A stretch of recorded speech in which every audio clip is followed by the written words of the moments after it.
또 이렇게 멀리까지 찾아주셔서 감사합니다. 별 말씀을요. 저희 Y스트릿을 위해서 일부러 싱가포르에서 여의도까지 와주신 거라고 생각하고 있겠습니다. 아유, 맞습니다. 네.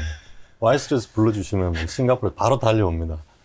근데 저는 그 페이스북을 보면서, 김규식 회장님 페이스북을 보면서 정말 다양한 분을 만나고 계시고 다양한 이야기를 듣고 계시는가를 이제 간접적으로 듣게 되잖아요.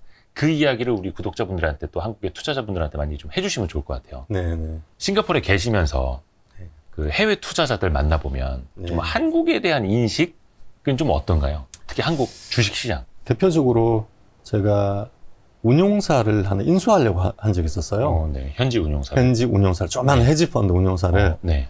그 헤지펀드 운용사가 이제 그 스타르타 에셋 매니지먼트라고 인도인이 하는 네. 운용사였는데, 여러 가지 이제 인허가 문제 때문에 인수는 못하고 그 계기로 친하게 됐죠. 네. 궁금해서 제가 네. 인도는 거버넌스 문제가 어떻게 돼 있는지 네. 그런 게 이제 궁금한 거예요. 깜짝 놀랐죠. 여러 번 놀랐어요. 일단 첫 번째, 버블이 너무 심하다. 버블이. 거기는 PER이 평균 PER이 25배로 거래돼요. 마켓 평균 PER이. 부럽네요. 그래서 깜짝 놀라 평균 PBR이 3이 넘어요. 그래서 와, 어떻게 동남아에 이런 마켓이 있었나? 또 인도는 또 뭐 고성장 국가에서 막 이런 것도 아니고. 그럼 고성장 국가죠. 예. 거기는 GDP 성장률이 한 7%, 5%, 7% 이렇게 나와요. 그런 부분도 있고, 거버넌스 궁금해져서, 네. 그래도 거버넌스 리스크가 있으면은 성장률에 비해서도 디스카운트가 될 거니까, 그렇죠. 거버넌스 리스크가 없나? 이렇게 이제 물어본 거예요. 거기는 네. 혹시 거버넌스 리스크가 없냐, 뭐 합병을 한다든지, 네. 또는 뭐 이런 분할을 한다든지, 네. 이런 자본 거래를 할 때 뭔가 대주주를 위해서 그런, 왜곡이 일어난다든지, 그런 건 없느냐 물었더니 그런 거는 없다. 원천적으로 없다고. 네. 왜 그러냐 했더니 깜짝 놀랐는데 소수주주만의 주주총회라는 게 네. 필요하더라고요. 따로. 그러니까 예를 들어 중요한 합병 같은 경우는 네. 대주주를 제외한 나머지 주주들이 특별 결의가 필요한 거예요. 이른바 그 메이저리티 오브 마이너리티. 그렇죠. majority of minority. 머저리티구나. 예. shareholder처럼. 그렇죠. 머저리티 오브 마이너리티. 그러니까 소액 주주들, 소수 주주들에게 과반의 동의를 받아야만 그렇죠. 이게 전체 주주총회에서 통과 같은 그렇죠.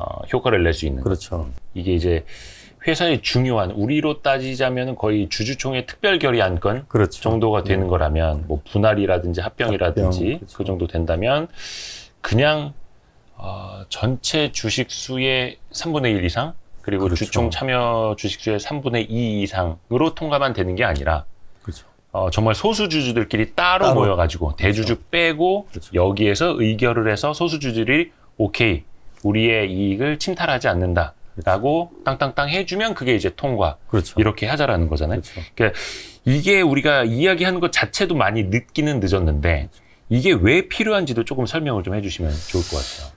그러니까 주로 이해 충돌이라는 문제에서 이런 게 발생을 해요. 네. 특히 한국에서 문제가 되는 경우는 대주주와 소수주주 간의 이해 충돌이 이제 극명하게 나타나는 거래들이 있거든요. 예를 들어서 계열사 간, 계열사 간의 합병 같은 경우는 그 계열사의 대주주 지분율이 다를 수 있잖아요. 네. 그러면 대주주 입장으로서는 지분율이 많은 것에 밸류가 높기를 그렇죠. 원하게 될 거고, 그렇죠. 원하지 않더라도, 네. 마음은 그렇지 않더라도 경제적 이해관계는 그럼요. 분명히 그러한 차이가 있잖아요. 그렇죠.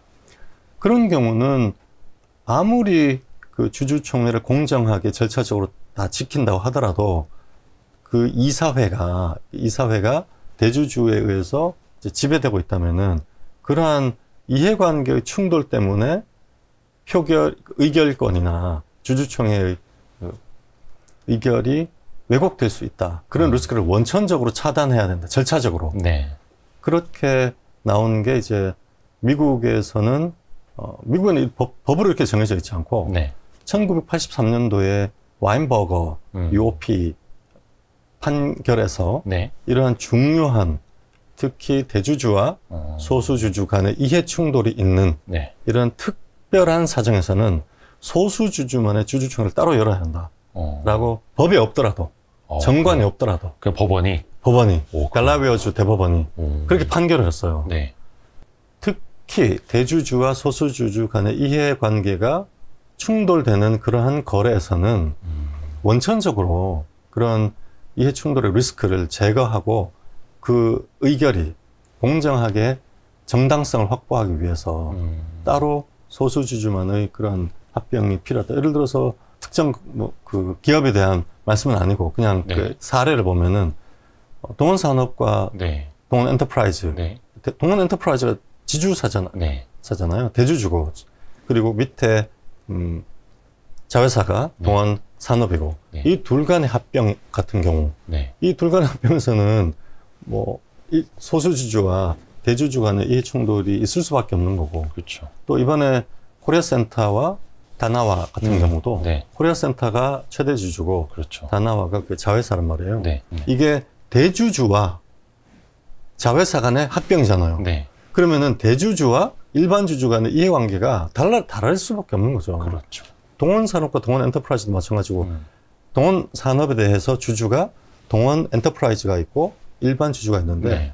그냥 동원산업을 제3자 예를 들면 삼성물산에 판다든지 합병을 한다든지 이렇게 되는 경우는 또 모르겠는데 네. 그 동원산업을 대주주인 동원엔터프라이즈와 합병을 한다면은 이 거래에서 동원엔터프라이즈와 다른 일반 주주 간의 이해관계는 다를 수밖에 없어요.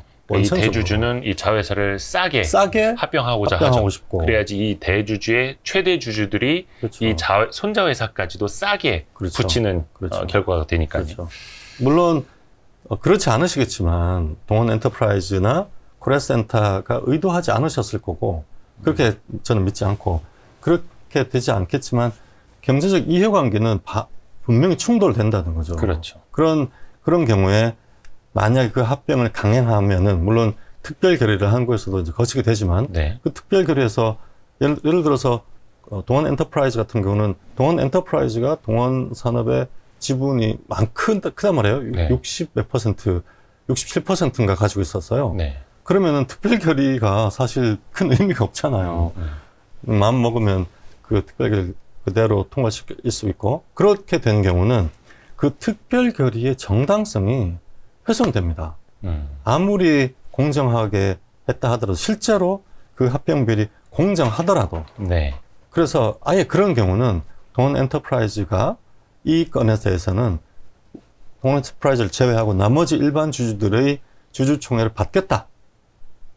법적으로는 아니지만 네. 그냥 그렇게 하고 따로 주주총회를 열어서 임시주주총회를 열고 대주주는 빠지고 그런 식으로 뭐 한다든지 실무적으로 네. 그렇게 해서 이 합병 거래의 정당성을 확보하고 그러면 일반 주주들이 와 진짜 오히려 와 이렇게까지 정당성을 확보하고 일반 주주들을 배려하는구나 대주주가 그러면 이 합병 비율은 공정하겠구나 또 이렇게 생각을 하고 또 합병에 동의해 줄 수도 있는 거고 근데 그렇게 안 했죠. 예. 한 적이 그렇죠. 없죠. 한국은 한 적이 없죠. 소수 주주들만을 위한 주주총회를 따로 연 케이스는 아직 없죠. 없죠. 우리나라에. 네, 없고 저는 법적으로 특히 네. 대주주와 일반 주주 간의 이해 충돌이 있는 이러한 합병 거래에서는 MOM을 도입해야 한다. 그렇죠. 그것이 대주주와 일반 주주 간의 갈등을 해소하고 대주주가 존경받고 리더십을 인정받기 위한 최소한의 제도적인 장치라고 보고 있죠. 그렇죠. 근데 또 이건 모르겠습니다. 또 우리나라에서 이런 거 도입하자 그러면 뭐 기업의 경영권을 너무 이제 뭐 가로막는다, 해친다, 막 그래서 기업들이 자유롭게 경영을 하지 못하면 결국은 이제 국가적인 손해 아니냐, 또 막 이런 프레임으로 가버리잖아요. 여러 번 말씀드렸고 또 이제는 아시겠지만 경영의 근본적인 정당성은 네. 경영 성과거든요. 그렇죠. 경영 성과가 좋아서 주주들이 행복하면은 나가겠다고 해도 붙잡는 판인데 지금 테슬라 일론 머스크의 가장 큰 리스크는 일론 머스크의 건강이다 이런 말을 하고 있고 제가 사회이사로 있는 한국의 코스닥 기업이 하나가 있는데 네. 늘 그런 걱정을 해요. 이분이 건강이 지금 그분이 위암 수술을 몇 년 전에 하셨어요. 완쾌가 되셨는데 네네네. 혹시 재발할까봐. 그러니까 경영 능력이 있고 확실한 리더십이 있고 리더십이 너무 있고 주주들을 늘 배려하시고 이번에도 주가가 고점 대비 너무 내리고 기업 가치 대비해서 이제 디스카운트 거래가 된다고 네. 생각하시니까 바로 자사주 매입을 스스로 자사주 매입을 이번에 바로 발표하셨거든요. 네. 그렇게 그런 분 경우는 주주들 걱정해요. 다 걱정하고 있어요. 이분이 혹시 건강이 나빠지셔서 그만두신다 하면 어떡할까 이런 생각이 있고, 그리고 두 번째로는 한국의 경영진들이 주주들로부터 높은 신뢰를 얻어서 네. 그 회사가 높은 멀티플을 받고 그 높은 멀티플을 레버리지해서 자본 조달 능력이 다른 기업보다 훨씬 더 높은 수준을 유지함으로써 그 회사가 자본 조달을 하고 성장하고 이렇게 한 사례들을 아직 많이 경험을 못 하신 것 같다. 네. 예를 들어 미국 같은 경우는 테슬라 자꾸 전형적 케이스니까 말씀을 드리면 2003년에 창업을 하고 2010년도에 상장을 했는데 네. 상장한 뒤에도 여러 번 부도 위기가 있었거든요. 그런데 상장하고 나서도 엄청나게 높은 멀티플로 거래가 되고 있었어요. 네. 일론 머스크에 대한 테슬라미라고 하는 정도의 그 신뢰하는 주주들이 강성 주주들이 있었고 그래서 계속 증자를 계속 했단 말이에요. 그렇죠. 돈이 필요하니까. 돈이 필요하니까. 그 증자를 할 때도 그걸 다 받아주고 아주 높은 멀티플로 지금 PER 100배 이상 이렇게 유지가 됐잖아요. 네. 그래서 만약에 주주들이 그 멀티플을 유지하지 못하고 그런 부도 리스크라든지 이런 걸 감안해서 저평가되었다면은 지금의 테슬라는 불가능하거든요. PER 100배로 증자를 할 수 있어야지. 네. 예를 들어서 시가총액 100조인 상태에서 5조를 조달하려면 5%가 필요하잖아요. 네. 네. 근데 1000조일 때 5조를 조달할 때는 0.5%만 하면 되거든요. 그래서 1000조 근처에 갔을 때 증자를 한 50조, 한 10조 정도를 증자를 했어요. 네. 근데 1% 정도가 증자가 된 거잖아요. 네. 근데 100조인데 10조를 조달한다고 하는 거는 이거는 완전히 다른 문제거든요. 네. 그렇게 본다면은 그 멀티플이라는 게 결국 주주들이 그 경영진에 대한 신뢰의 강도이기 때문에 그 경영진이 주주로부터 강한 신뢰를 얻고 그래서 높은 수준의 멀티플을 유지하고 밸류를 인정받고 그래서 주주들이 멀티플이라는 게 그 기업에 증자할 준비가 되어 있는 그 스탠스잖아요. 네. 만약에 경영진이 증자를 불렀을 때 우리 주주는 이러한 밸류로 증자에 참여할 준비가 되어 있다라고 하는 게 주가거든요. 네. 그래서 그러한 상생하는 그런 경험을 많이 하지 못하셔서 그런 게 아닐까 그런 생각도 있습니다. 또 한 분은 이제 일본 분을 만났는데 네. 일본이 그래서 영국의 식민지였던 일본은 우리보다 훨씬 이 거버넌스라든지 금융제도에서는 한국보다 더 뛰어나다. 그런 점이 있었는데 오히려 또 일본은 네. 동병상련을 하는 거예요. 일본 그 브라이언 가츠라 모리상이라고 네. 그분은 또 일본에 이제 투자를 하는 네. 자기 나라에 주로 이제 투자하는 그런 펀드를 하고 계신데 그분도 이제 가치 투자를 주로 하시는 분인데 일본도 한국과 아주 비슷한 그러한 거버넌스의 문제들이 있었고 거의 한국과 똑같아요. 그랬었는데 다행히 그분 하는 얘기는 이제 아베 정권 때부터 네. 3대 개혁 과제 중에서 네. 거버넌스 개혁이 아주 중요한 개혁 과제였다고. 그래요? 그 뒤로 많이 바뀌었다고 그랬어요. 특히 모자 회사 동시상장, 한국이 지금 문제가 되고 있는. 그렇죠. 늘상 하고 그렇죠. 있는. 늘상 하고 있으면서 지금 문제가 되고 있는 이 모자 회사 동시상장을 해소하라고. 그래서 많은 동시상장되어 있던 기업들이 자회사를 공개 매수해서 상장 폐지, 자진 사퇴. 그런 일이 있었다고요? 네, 많이 있었습니다. 와. 그래서 많이 나아지고 있는데 아직도 갈 길이 멀다. 이런 얘기를 하고 그랬죠. 일본에서는 그 동시상장을 해소하라고. 네, 해소하는 분위기고 지금 도쿄 거래소에서 웬만하면은 동시상장된 거를 자진 상폐하라고 권유하고 있고 그렇게 이야기를 하고 있다고 하더라고요. 야, 그러면 거의 반기업 정치인 이런 지적이 나오지 않았었을까요? 아베 정부가 네. 상당히 그런 부분에서는 갈등이 있었다고 하더라고요. 그런에도 불구하고 일본의 그 저성장 국면을 깨기 위해서 3대 개혁 과제가 있었는데 네. 그중에 재정 개혁 있었고 네. 그 재정 개혁 중에 아주 중요한 과제가 거버넌스 개혁. 그래서 기업 지배 구조까지. 그렇죠. 기업 지배 구조를 올려야 되는. 왜냐하면은 아시겠지만 한국도 그래서 제가 걱정되는 게 일본에 제가 그래서 안 되는 용어로 얘기했는데 너무 걱정이 된다. 한국이 일본을 미워하면서도 일본의 길을 그대로 따라가고 있다. 일본도 전체 연금 그 퇴직연금 펀드가 일본 주식을 엄청 사갖고 있거든요. 네. 웬만한 대기업의 최대주가 다 일본 퇴직연금 펀드예요. 네.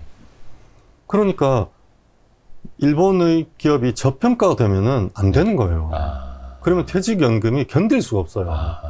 그래서 퇴직연금 개혁의 일환으로 거버넌스 개혁을 해서 이 리레이팅을 시켜야겠다라고 이제 한 거예요. 근데 한국도 지금 국민연금이 계속 사고 있잖아요. 그렇죠. 정말 지금도 웬만한 기업의 2, 3대 주주는 다 국민연금이고 이렇게 10년 이상 계속 사면은 최대 주주가 다 국민연금 되게 돼 있습니다. 네, 네. 그런데 만약에 지금처럼 PBR 뭐 0.9 막 이렇게 거래가 되고 있으면은 연금이 견디지를 못해요. 그리고 지금처럼 주주 환원 안 하고 배당 안 하고 이러면은 못 견딥니다. 그러면 아베 정부처럼 한국도 재정 개혁, 연금 개혁의 차원으로 거버넌스 개혁을 해야 된다라는 말이 나올 수도 있어요. 일본은 그런 차원으로 이제 시작을 한 거죠. 근데 우리 한국이 일본을 미워하고 이기려고 하면서도 일본의 간 길을 그대로 따라가고 있다는 느낌이 들어서. 근데 따라는 가고 있는데 일본은 또 거기에서 개선을 하고 있고 우리는 그렇죠. 멈춰서 있고. 그렇죠. 그러니까 우리가 진짜 일본을 따라가고 일본을 벤치마크 한다면은 일본은 그렇게 가다가 오랜 저성장 주저앉은 거고. 주저앉았잖아. 완전히 주저앉았다가 네. 그걸 개혁하기 위해 가지고 아주 정부 차원에서 급격한 드라이브를 걸었는데 우리는 거기까지 가지 말고 지금부터 그런 개혁을 거버넌스 개혁을 이루어 나가야 된다. 일본 같은 저성장에 들어가면 안 되잖아요. 그 말씀 들으면서 생각이 난 게 뭐냐면 일본도 어차피 퇴직연금, 연기금들이 이제 기업들의 대주주가 될 수밖에 없으니까 그 지배구조 개선까지 결국은 이제 손을 대게 된 건데 우리나라 국민연금은 지배구조에 이제 손을 댄다 아니면은 뭐랄까 주주권 행사라고 하죠. 주총에서 의결권 행사 막 하라고 하면은 또 기업 경영권 침해다 막 이렇게 하면서 또 어디 경제지들이 일면에 써대지 연금 않습니까? 사회주의 그러다 보니까 국민연금이 그러면 국내 주식 투자 비중을 줄일게 해외로 나갈게 그러니까. 해외 비중을 높이고 국내를 줄일게 거꾸로 하고 있는 거죠. 그러니까요. 그러니까 차라리 지금 뭐 한 16.5%까지 줄인다고 하나요? 국내 기업 주식 투자 비중을 늘리고 그렇죠? 거버넌스를 개선을 해서 지금 뭐 PER 뭐 9배, 10배, PBR 0.9배, 1배 받고 있는 거를 한 50%만 개선을 하면 그냥 앉은 자리에서 국민연금의 국내 주식 순자산이 50%가 그렇죠. 급증을 하는 거잖아요. 그렇죠. 그런 생각으로 좀 가야 되는데 우리나라는 국민연금이 최대 주주에 오르면 큰일 나는 줄 알아요. 무슨 사회주의 되는 줄 알아요. 그러니까요. 근데 해외 같은 경우에는 연기금이 대주주이기도 하고 그렇죠? 그렇죠. 뭐 ETF 자산운용사가 최대 주주이기도 하고 그렇죠. 거의 다 그 일반적인 건데. 일반적인 미국이 뭐 대부분 그런 거고. 네. 그러니까 선진국이 되면은 그걸 받아들여야 된다는 거예요. 어떤 선진국이든지 다 연금 펀드들이 다 최대주가 되게 돼 있어요. 그리고 상속세가 없는 나라는 모르겠지만 이제 인도는 상속세가 없지만 네. 선진국들은 다 상속세가 높죠. 그러니까 선진국으로 우리가 진입을 한다라고 할 때는 그 시스템, 거버넌스 시스템이 선진국으로 바뀌어야 돼요. 그래서 맞습니다. 어쩔 수 없이 퇴직연금이 계속 사게 되고 퇴직연금이 최대 주주가 되고 상속을 하면서 창업자 가문은 지분이 조금씩 이제 줄어들게 될 수밖에 없고 그렇게 되면서 그 시스템 속에서 지속 가능한 성장을 하고 또 대주주 또는 일반 주주, 임직원, 나라 경제 전체가 꾸준히 지속 가능한 성장을 하고 모두가 이제 상생 공존할 수 있는 그런 시스템으로 빨리 바꿔야 되는 거죠. 그런데 그게 아니라 그 대세를 그런 선진국으로 진입하는 그런 도도한 흐름을 그걸 거부한다고 되는 일이 아니거든요. 빨리 그걸 그러게요. 받아들이고 변혁을 해야 되는데.